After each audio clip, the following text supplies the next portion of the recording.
All right, let's jump right into this explainer. Today, we're popping the hood on a modern payment engine to uncover the massive mechanical complexity happening behind the scenes. We're looking at BASE24-eps, a powerhouse system used to acquire, authenticate, route, and authorize financial transactions. We all use these payment networks every single day, right? But we really stop to think about the incredible architecture making it all possible. So, what actually happens in that split second after you swipe your card? You're standing there at the checkout, it beeps almost instantly, but inside the Base 24 EPS system, it's an absolute high-speed relay race of component interactions. In a fraction of a second, your data is translated, evaluated, routed, approved, logged, and returned. It's honestly an incredible display of highly orchestrated, distributed software design. To really wrap our heads around this, we're going to track a single hypothetical transaction through 6 key phases. We'll go from the journey beginning to translating and identifying, smart routing and pre-screening, the authorization decision, logging and responding, and finally, the post-transaction wrap-up. Kicking things off with phase 1, the journey begins, looking at transaction originators. Well, every journey needs a starting point, right? Whether it's an ATM handing out cash, the point-of-sale device reading your chip at the grocery store, or even a whole interchange network, this originator is basically knocking on the front door of Base24-eps. And the wild thing is, the system is perfectly designed to handle a massive variety of these sources simultaneously, bringing them all into one unified environment. And you can see how the message delivery component is acting as that front door. When a message arrives from the network, this component grabs it and invokes a specific callback function, it's called MSGN, on the acquirer's interface. That right there, that's the spark. That single action officially kicks off our internal relay race.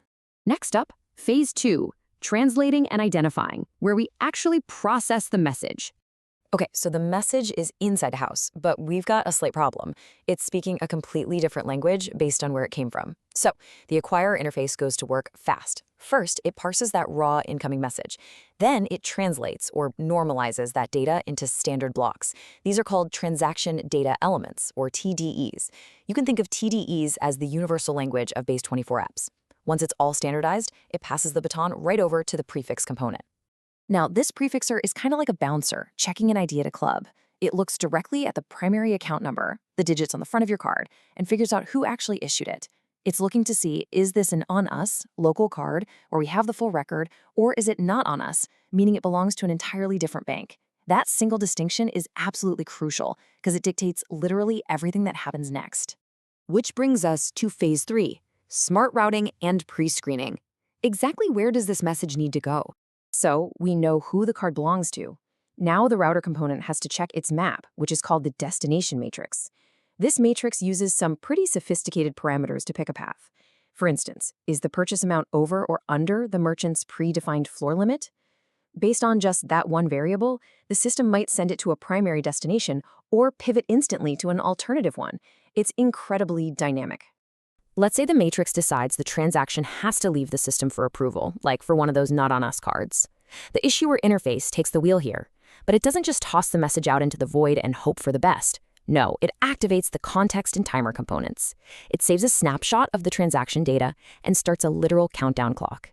It keeps a super strict eye on that message while it's out in the wild, making sure nothing gets lost or stalls the system.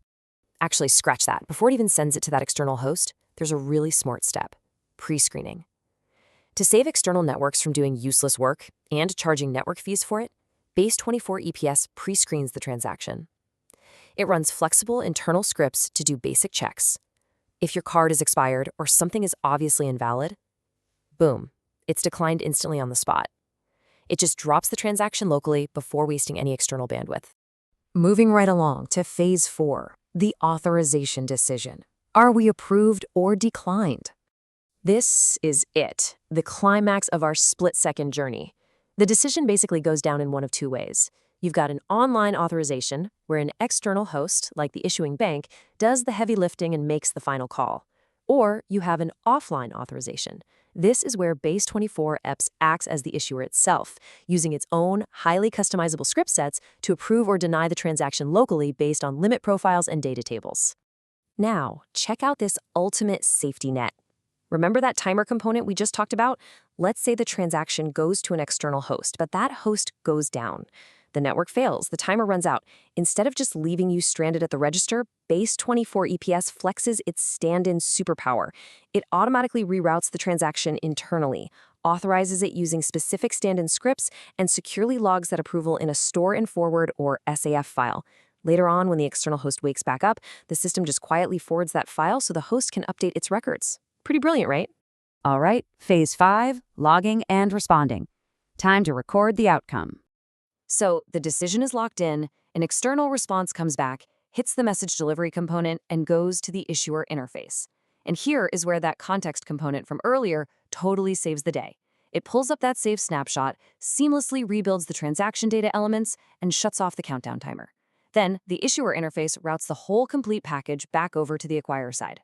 I want to highlight a massive safety mechanism here. Look at step 2. Before that approved message ever leaves the building to go back to the checkout counter, the acquirer interface activates the journal component. The journal writes the exact outcome into permanent, secure history for settlement later. Only after it's safely written in ink, so to speak, does message delivery send the final response back to the originator. And finally, phase 6, post-transaction wrap-up. Let's finalize this processing.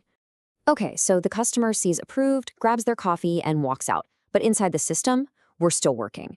If configured to do so, the system does something called impacting. Even if an external bank authorized the purchase, BASE24-eps might be holding local copies of card limits. So it triggers a script to impact or update those local tables immediately. That guarantees that if the system needs to do a stand-in authorization later, it has the absolute most up-to-date representation of your available funds. Lastly, we've got to talk about pre-authorizations. Think about when you swipe your card at a gas pump before you actually pump. That puts a temporary hold on your funds. For these types of transactions, BASE24-eps uses match and hold batch processing, typically overnight. Batch files of settled transactions swoop in. The system parses them, matches them to those original holds, and clears them out, completely restoring the cardholder's available balance. So let's just step back for a second. We've spent the last few minutes walking step by step through translating TDEs, checking prefix IDs, routing via matrices, managing context timers, writing to journals, and impacting databases. All of that happens in literally milliseconds for just one swipe. If all this massive mechanical complexity goes down for a single transaction, how on earth is an infrastructure supposed to handle thousands of these perfectly, securely, and simultaneously every single second? It really makes you appreciate the invisible split-second ballet happening every time we confidently tap our cards, doesn't it?